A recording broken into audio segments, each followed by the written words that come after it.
to catch up with the texting. It's going to be very difficult to say the shir tonight because the phone is totally insane now. Anytime you get a Jewish holiday going, yeah. Well, what's the big shilas? I don't get it. What's the big shilas? Fasting. Who should fast? My toe hurts. Do I need to fast after chatzos? You need to fast after chatzos. No, I'm That's kidding. what I heard during a pandemic. You don't have to fast. How about if you could shower tonight? How about you can check? What? There's a The certain Shabbat person. said before Shkia. That's what the tweet said. There's a certain person who keeps asking me shilas, and I keep telling him I sent out that halacha today. So then the person tells me, he says, I didn't read yesterday's halachas yet. Fine. So he reads it. Oh, I saw yesterday. Then he texts me a question. I said, that was today's. I said, why didn't you look at that one? Wow. So do we have to fast during a pandemic? Yes, you have to fast during a pandemic. 100%. What about if you have to spend all day wearing a mask, sweating your brains out? What? What if you have to spend all day sweating your brains out wearing a mask? You have to text him. Just make believe that there's Black Lives Matter and take a day off. You know, 3 months ago, you were singing a very different tune. Everybody was like, it's so much harder. Pesach, you don't have to clean as much. Now, of course, you got to fast because nobody cares anymore. Naftali.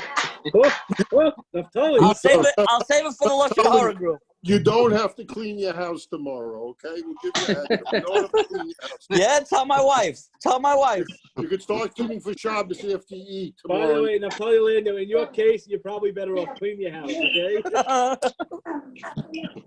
Bottom line is, Jesse, Ramosha Feinstein has a tshuva very beferish who says that if you cannot, you have a shibud, you have to work for, you're required to work for your employer, and if you cannot, if your fasting will make it that you can't work up to par, then you break your fast. Right. So, Really? Is that we posting like that? For once you can't Oh, work. I was just going to leave work early. Ramosha says it. What should I tell you? He's not. I shouldn't go home early if I get a huge. How can you go home early? You have a chiyuv to work for your boss. Now, whether you have to take a day off as a day, that already he doesn't discuss. But he said it. That's what he said. Does he come from the other way around also? No. He says that if a chayil she'ein b'sakana is potter, there's no chiyuv for chayil she'ein b'sakana to fast, right? He says that's where it all starts. Right. And he goes and says that there's no chiyuv to make yourself a chayil she'ein b'sakana. If it's going to end up that way, then stop before then. He says even more than that. He says if your body is weaker than an average person's body, then you don't have to fast. That's what he says. He says it even benegea to Tisha B'Av. So, yeah. Yeah. Okay. Anyways, okay, let's go. It's late. Would you say Anenu by Mincha? If what? If you broke your fast? No, you do not say it. You could say Anenu instead of saying Tani Seinu, you say Anenu b'yoim tzoim tainis hazeh. Okay, now if you're gonna break your fast, you daven Mincha b'Yechidus? Are you planning on this? Or daven later? No, I'm finding out. I have to go to work tomorrow in the Bronx. You'll ask. Naftali, Naftali, you know good and well how to call me.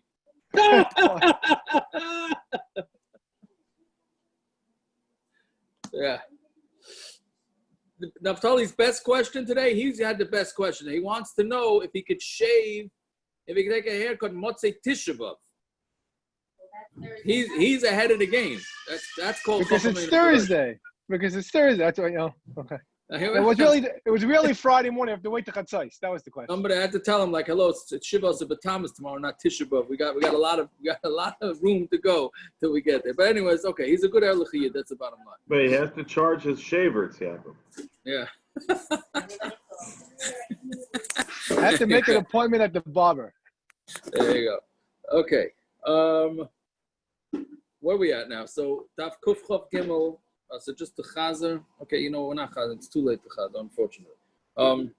Yaakov, I had a heter to shave tonight. Once you start, it's almost like Rosh Chodesh and Shabbos, that if you start your haircut, even if you take a break and the Zman passes, you can continue. I don't know if you hold that.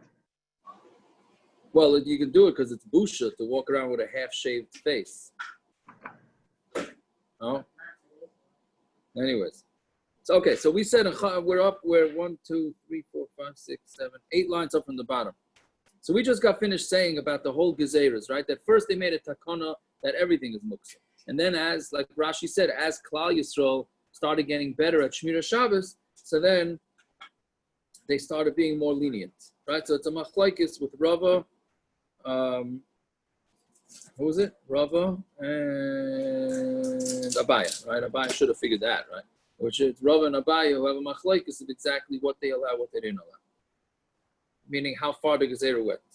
Where Rava was much more makel than Abaya. So Esvei, I'm going to ask a couple of kashas, put the kashas on, and then the Gemara goes back to this. So Esvei, Abaya had a Shaila Meducha, crusher, im yesh ba shum, so we had this question in the Gemara yesterday. So if it has garlic in it, then you're allowed to move it.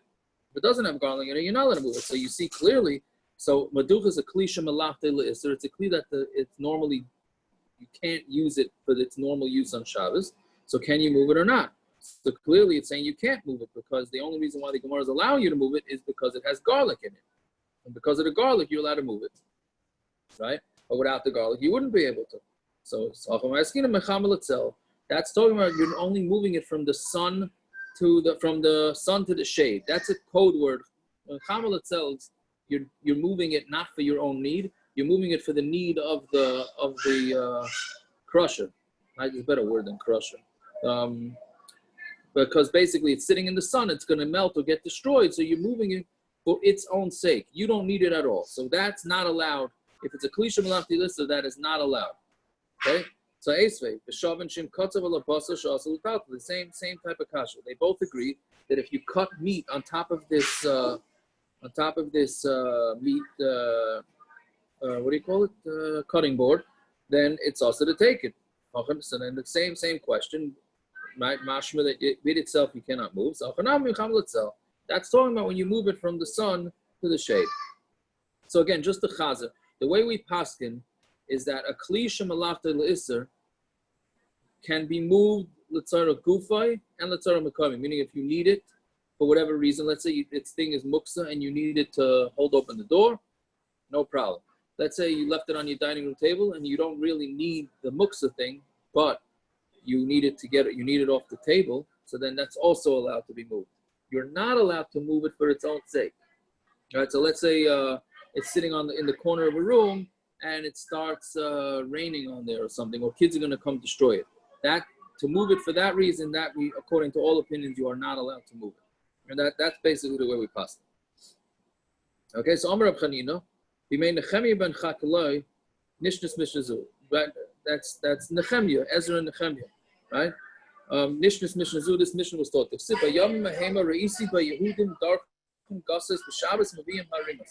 And those days, right, this is a pasuk in Nehemiah, of course, because it's Nehemiah talking. I saw that the Yidden were darchim gatos, they were pressing the wine, the Shabbos and Mavim Harimas, and they were carrying things. So therefore, he said, I see that they're not keeping Shabbos properly. So therefore, we need to clamp down on it and start making this gezerah of muksa.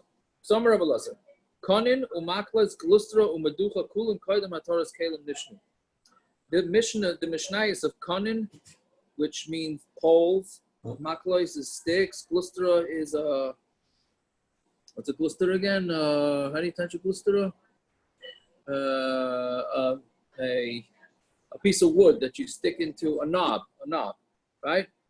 Something that you wedge into doors. Umaducha and a crusher, right? Something that crushes. Kulan koydem hataras kelim nishnu. They were all taught before they started allowing kelim.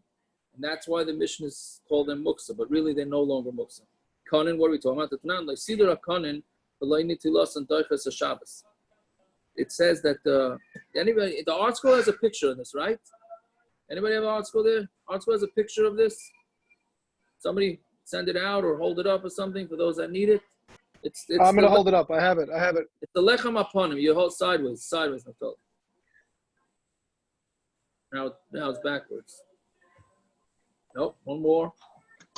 There you go. Thank you. Put it a little lower. Say something, so it's large. Naftali, talk. Anyways. What should I say? Oh, sorry. Oh, you need my face. Okay, so now you hear me? You see it? Yeah. I could probably get that book and show the lechem upon him. That's fine. You see the lechem upon him, so they put the breads, right? They put the 12 breads on there. So they needed to space it because if you put the breads down on top of each other and they stayed there for a week, then they would get moldy and disgusting. So they put these poles in between them, right? So in order to get out the bread on Shabbos mornings when they changed out the bread, in order to get to them, you have to move those poles. So the Mishnah says that removing those poles, those are muksa. So removing them on Shabbos, it was not Doicha Shabbos, right? So loy sidra akon v'loy nichnas on Doicha Shabbos. You cannot take them. Can you keep it quiet, please? You cannot. It's Peretz's niece that's making noise. I'm sorry. Yeah. Why is it not soiser removing the condom? I think because it's meant to be taken. It's meant to go on and off. It's like the doors from yesterday. Yeah, right from the door. Exactly. It's meant to do that, right? But the Maisa, it's muksa. Probably it's muksa, right? So we're saying that. Wait, so why is it muksa? Because it's a klisha malachta leisser lechayra. Because it's holding. But isn't muksa the rabbanon? Yes. It means in the Mikdash. Ain't supposed to be Mikdash. So. I hear.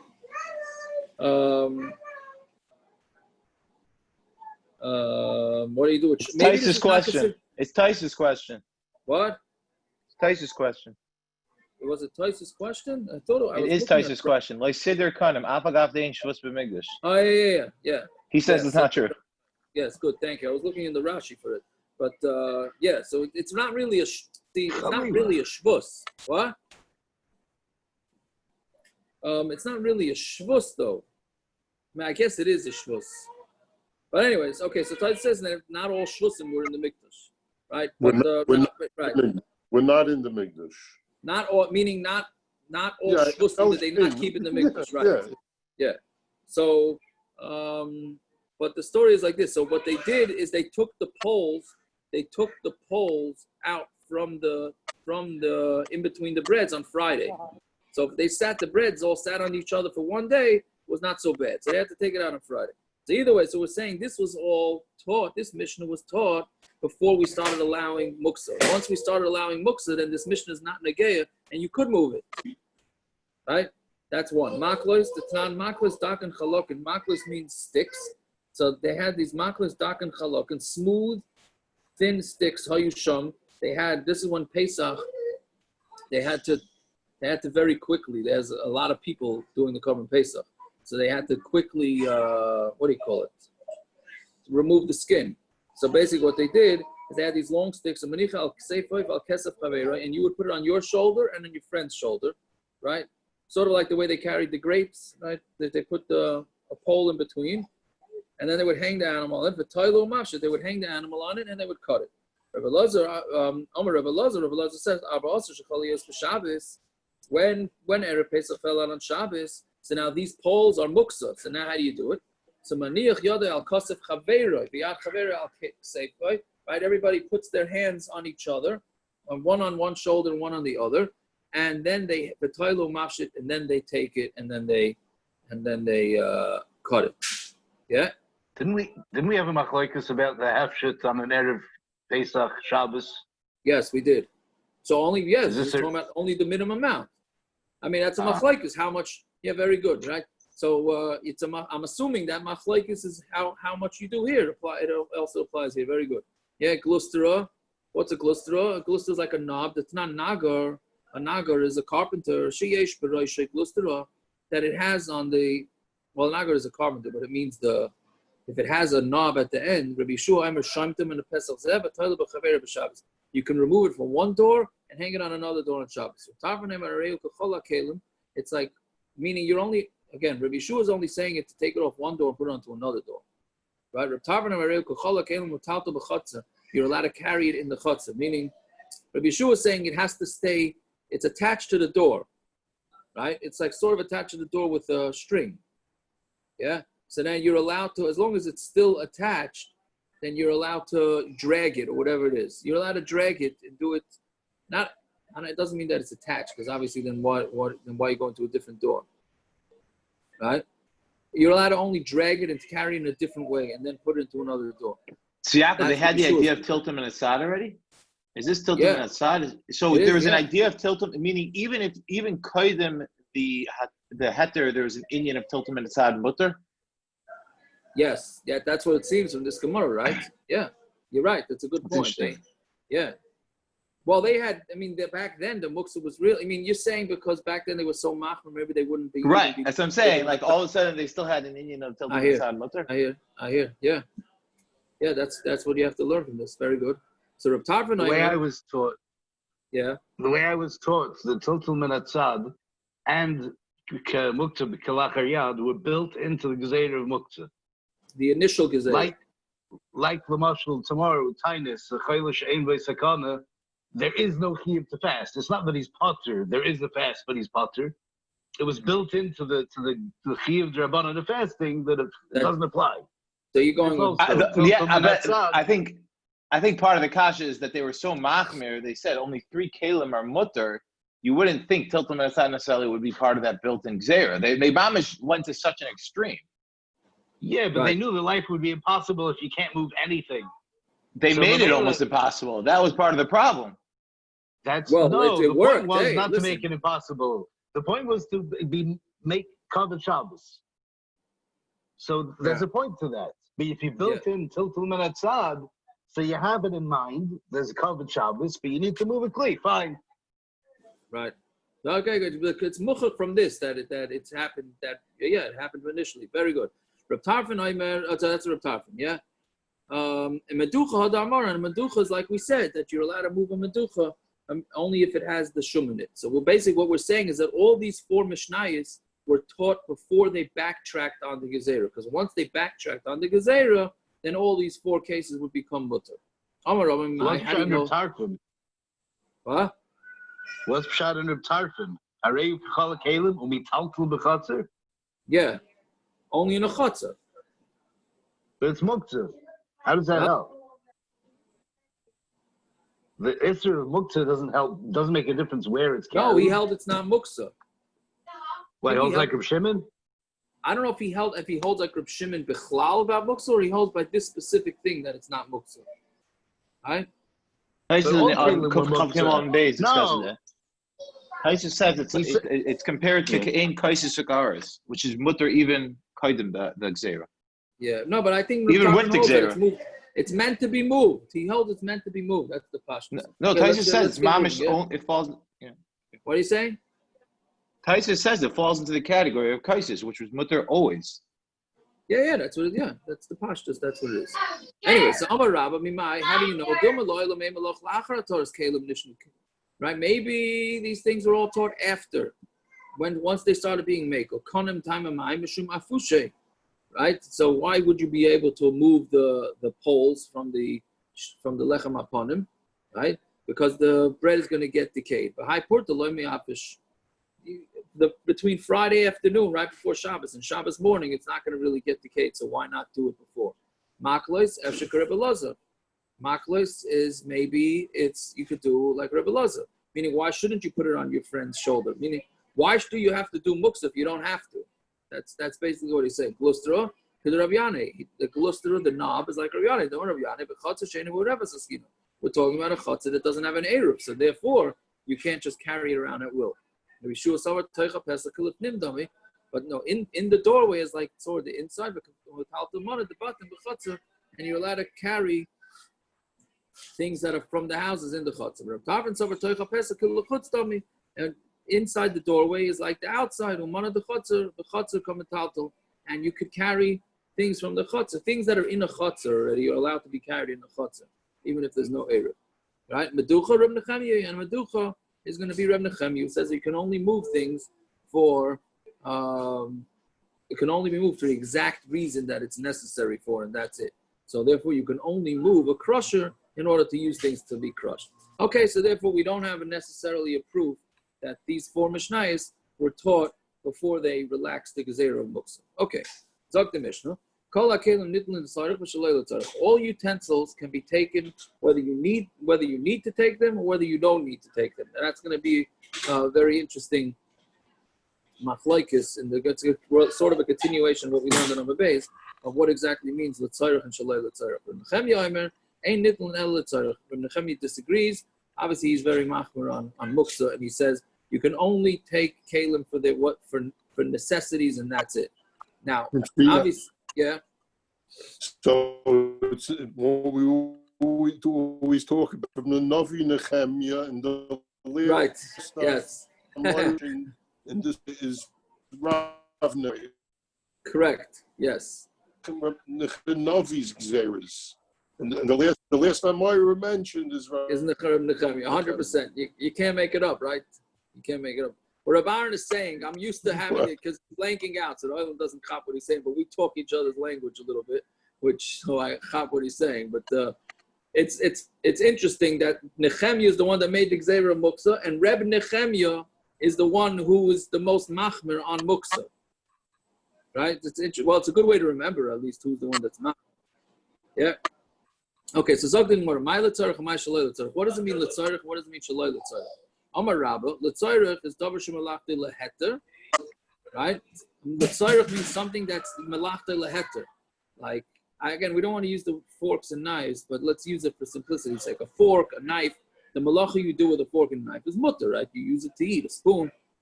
Letzarich kufay, and that's using a fork and a knife for a fork and because you need it. That's tzarich kufay.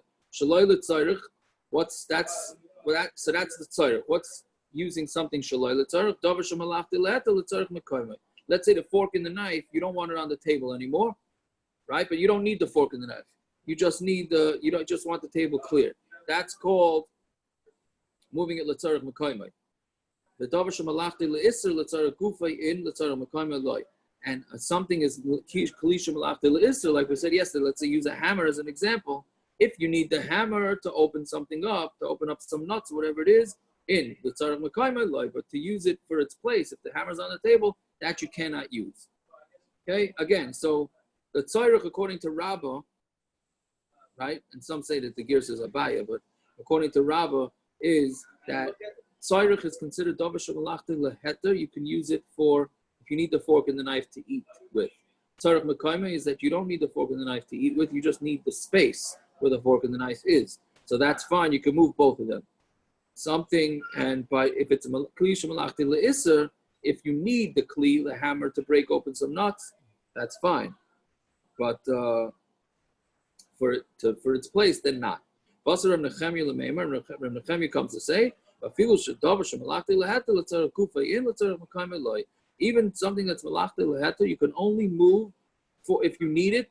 But if you need its place, no. So Reb Nechemiah is very strict, right? He holds you cannot move anything unless you actually need it, right? You calling it, basically what you're saying is that you need the place where the fork and the knife is. That's called not a tzarech, right? If I'm trying to put stuff away in my kitchen, I can't put the forks and the knives away because I need the place on the counter or whatever it is. Of course that's considered tzarech. So Rava disagrees. And this is the way we pass it. Elo Amarava, the tzarech, when moving muksa for tzarech is davar shemalachti leheter, something that's malachti leheter, let's say forks, knives, spoons, bein letzarech gufay, bein letzarech makoyva. You can move it whether you need the actual fork and the knife or whether you need the place where the fork and the knife is. Shaloi letzarech, and moving it for something that you don't need is, like we discussed before, vafilu mechamel itself. Let's say I left my forks and my knives outside in the street. Right, and it's going to get ruined and it's going to get rusty, right? So I'm going to move it in for its sake. So since it's a kli shemalachti leheter, I'm allowed to do that. Okay, the davar shemalachti leisser, something that's malachti leisser, letzarech gufay, letzarech mekayma in.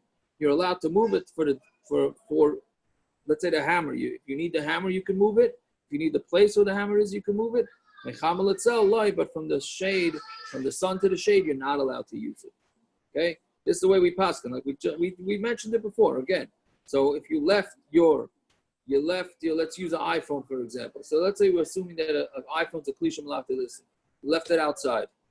So if you left it outside in the rain, whatever, it's going to rain. You are not allowed, according to all opinions, you are not allowed to move it inside.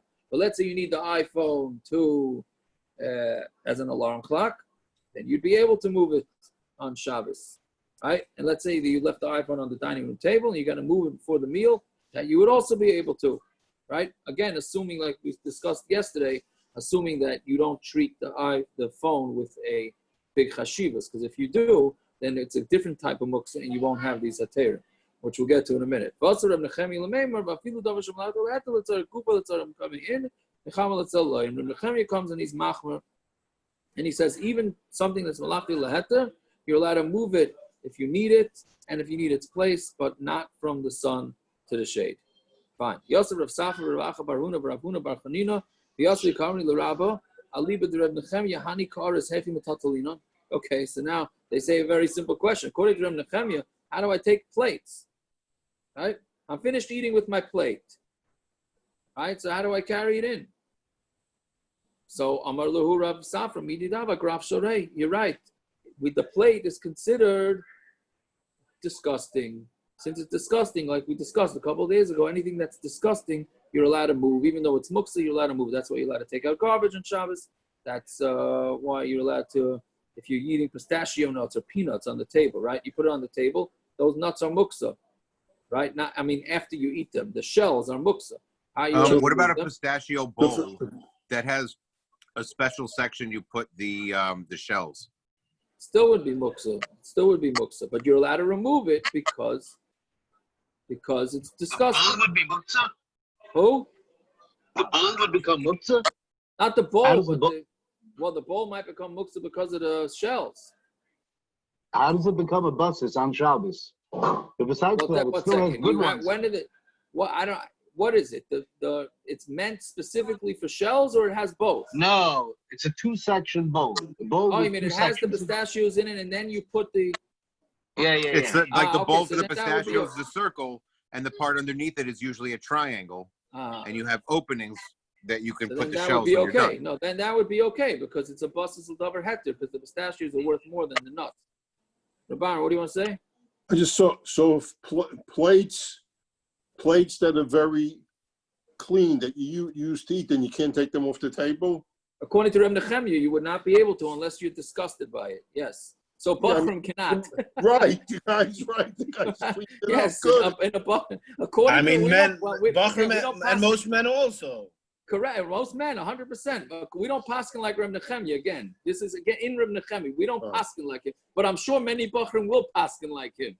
Right? I can't clean up because the women ask, please clean up the table because no, I hold like Reb Nechemia. It's muksa. And it's not a graf shorei. It's not disgusting to me. I like the way it looks, 30 plates. And a chanami, but that's, yeah. Does this Hetzer... It's late. I'm sorry. What are you saying? Does this Hetzer of graf shorei only work for muktzah or for achana also? The marshal after Shalshudas, and you want to daven in the dining room. Yeah, no, that's for immediate use. I don't think that's achana. That's not achana. You need it. It's disgusting to daven right there and then. Yeah. That's fine. It's not just because it's muktzah though. 100%, yeah.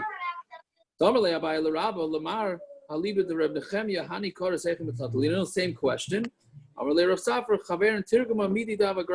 not sure why the Gemara brings down two of the same exact thing, one after the other, right? But maybe that's the way it happened. Fine. So Esvei Abai LeRava. So Abai asked the kasha to Rava, Meducha, right? The same questions we had before. Meducha, a crusher, if it has garlic in it, you're allowed to take it. And if not, you're not allowed to take it. So why? Again, you should be able to move it. And you need it. So why do you need the garlic in it in order to move it? It's talking about moving it from the sun to the shade, which you're not allowed to do.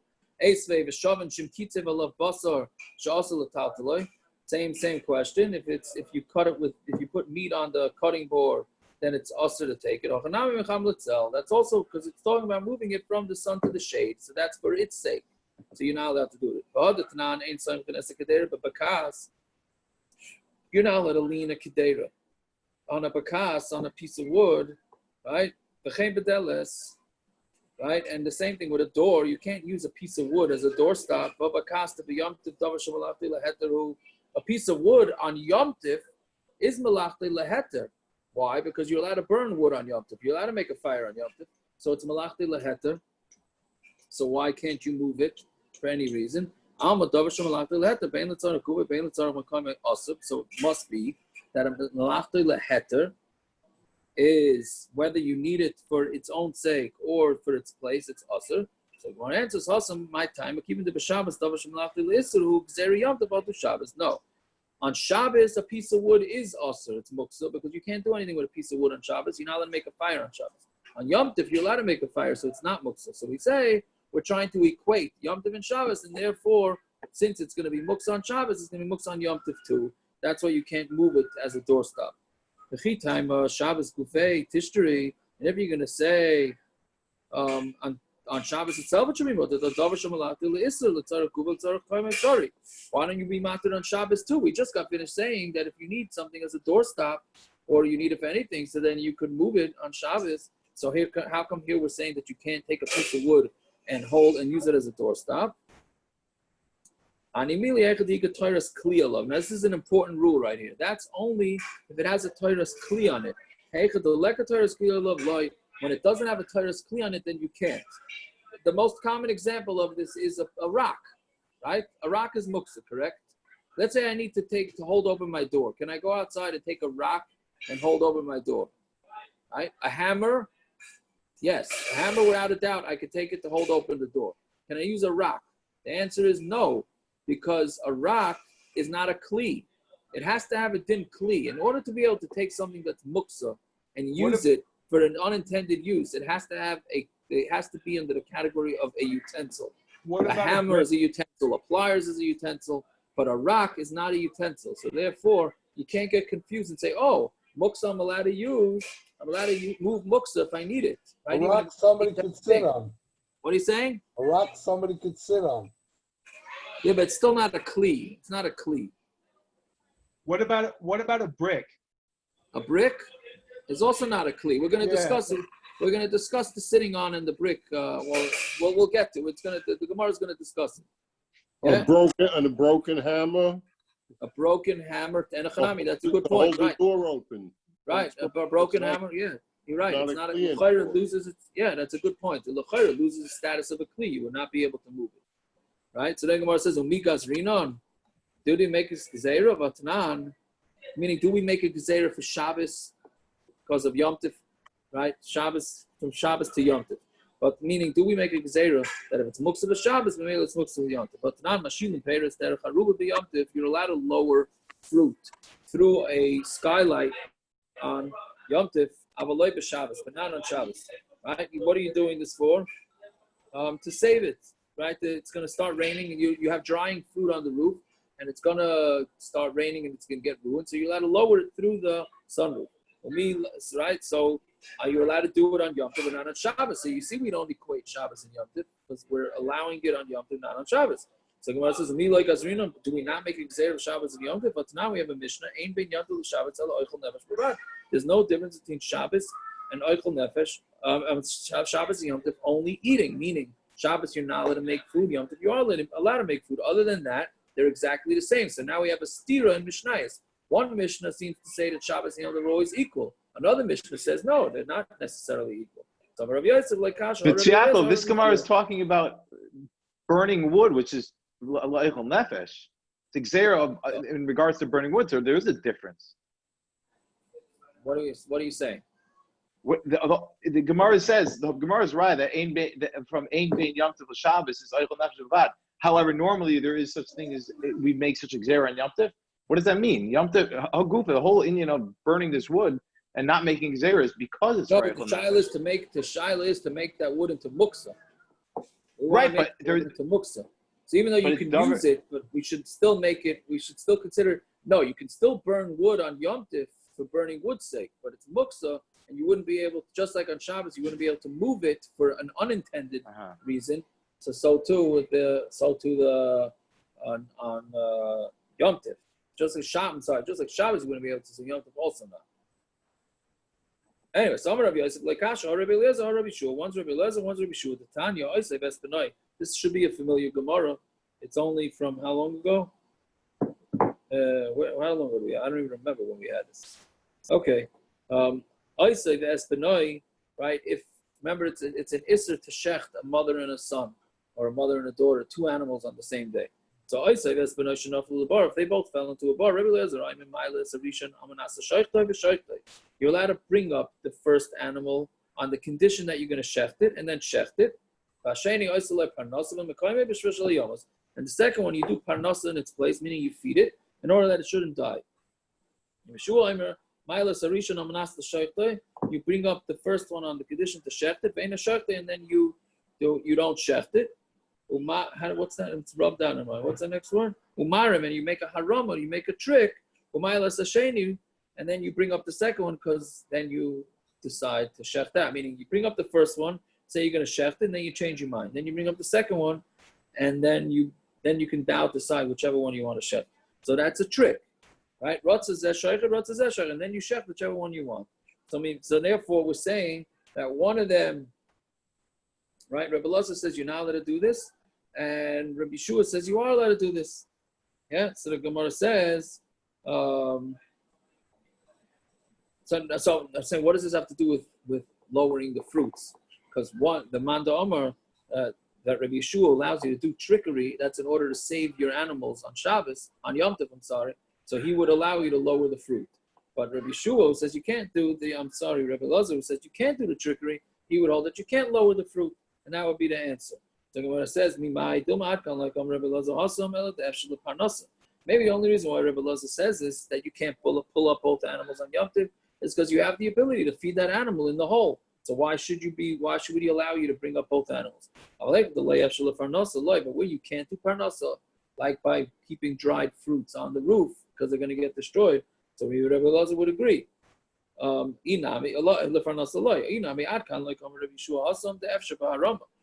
Rabbi Yeshua only said it over there with Sarama. But where it's not possible with Harama loy, then he wouldn't say his din. Ella. So therefore, we don't necessarily know that the machlokes between Rabbi Elazar and Rabbi Yeshua would necessarily apply here too. One is Beis Shammai, one is Beis Hillel, right? One of the more famous machlokes in Shas. The Tran Beis Shammai Oimrim, Ein Matzina Sakotan, that's a lulav. There's a Sefer Torah L'Shus Harabim. You're not allowed to carry a cotton, a lulav, and a Sefer Torah L'Shus Harabim. Meaning the only thing that you're allowed to carry out on Yom Tiv is food. Beis Hillel Matirin, Beis Hillel says that it's mutter, right? Right? Because hoyel, right? The famous thing of hoyel. Since you're allowed to move it for food, so you're allowed to do anything for that. So then they were saying that is the difference here between the Mandomer that says, do we compare Yom Tov to Shabbos or not? So Gemara asks, Emer the Shabbos lu leBeis Shammai hatzah. Where did Beis Shammai say is then? He's talking about carrying. Tiltu Mishamas. Look, did Beis Shammai say that this also applies to Muksa, that he's Machmer? So Gemara says, Tiltu Gavei, Lam Mishum Eitzah, isn't Tiltu itself also because of Eitzah? Baf Rav Savar the Rava, and even Rav holds like this, the Omar Rav, Mar Shalai Yiganev. Let's say you want to move a hoe, a mar is a hoe or a shovel. Shalai Yiganev, meaning you have it you left it in your yard, and you want to bring it inside so it doesn't get stolen. That's considered carrying shaloi l'tzairach, and it's also time of shaloi yiganev. The reason why you're not allowed to move it is because the only reason why you're moving it so that it doesn't get stolen. But if you needed the shovel in order to, break open peanuts with the shovel, then, or you needed this place because you wanted to sit where it was in the yard, then it would be allowed. So, it's not true, but Rav Kahana iklu lebei Rav, right? The Rav Kahana traveled to Bei Rav. Omar Aisule Shusa lekahana. Please bring a how do they type Shusa? A trap. It's a trap, so it's a box.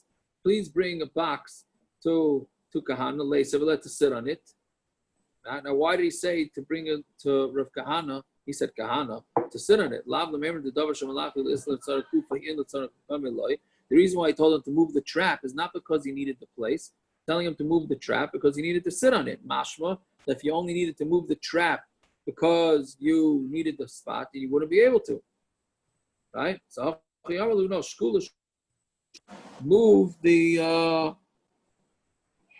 move the trap in front from Rav Kahana because Rav Kahana needs to stand over there. So he really wasn't telling him that the trap is there, so Rav Kahana should sit on it. Right there, it's talking about from moving it from the sun to the shade. It was moving it from the sun to the shade, so that's why he allowed it because of sitting. But if he were just to get it out from the sun, then he wouldn't be allowed to. Ramari Baruch Havaleahi Beisad Yusuf B'Shimsha. Right, so he had Ramari, the son of Rachel, right? Hava le'ahi beis Yusuf b'shimsha.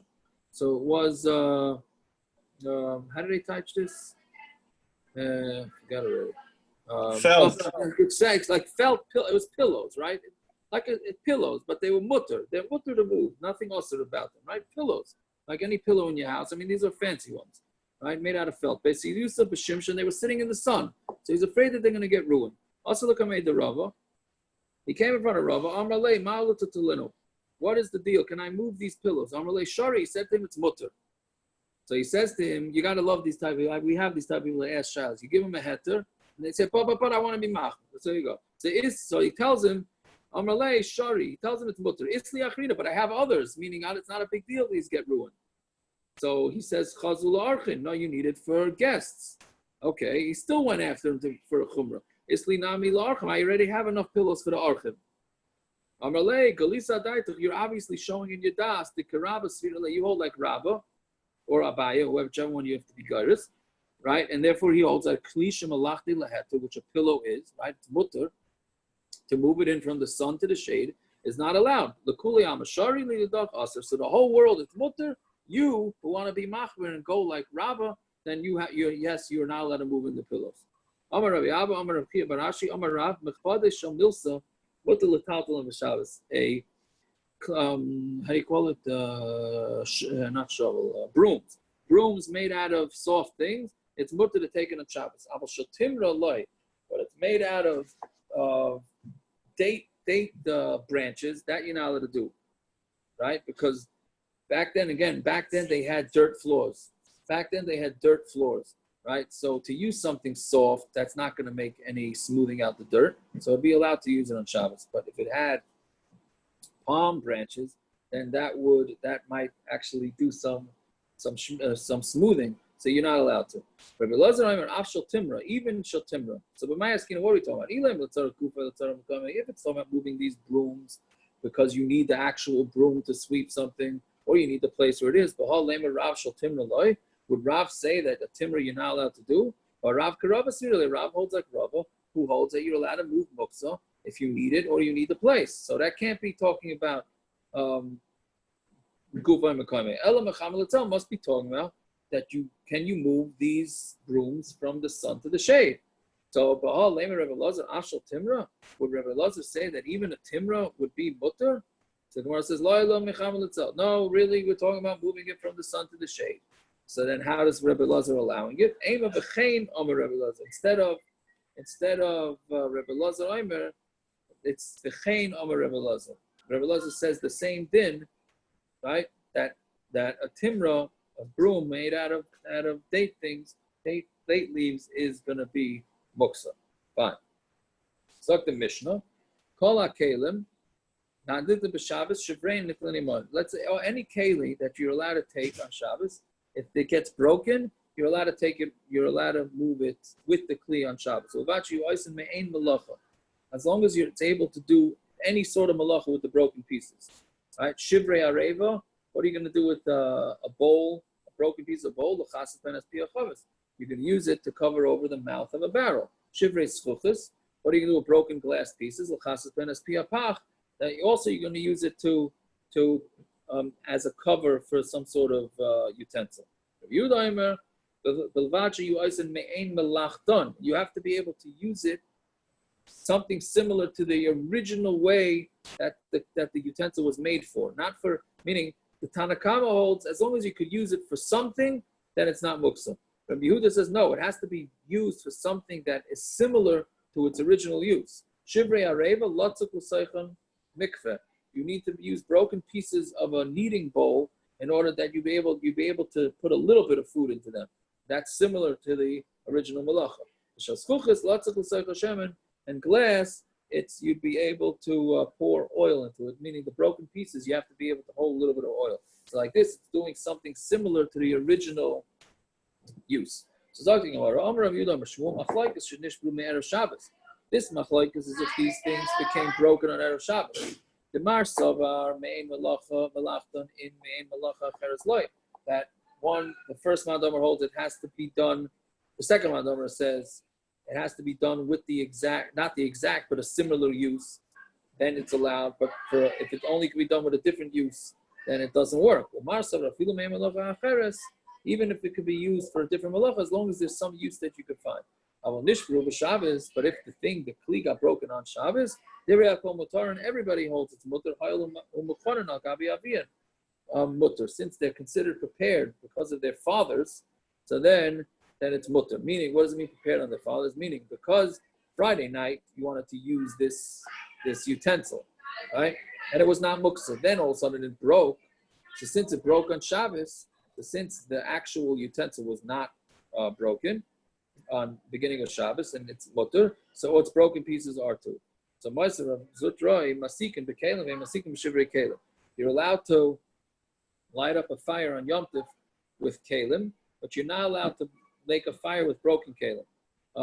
Shivrei kalim dinishburu. I'm sorry, shivrei kalim broken kalim dinishburu amos. When did these things break? Meaning, you want to make a fire on Yom Tov.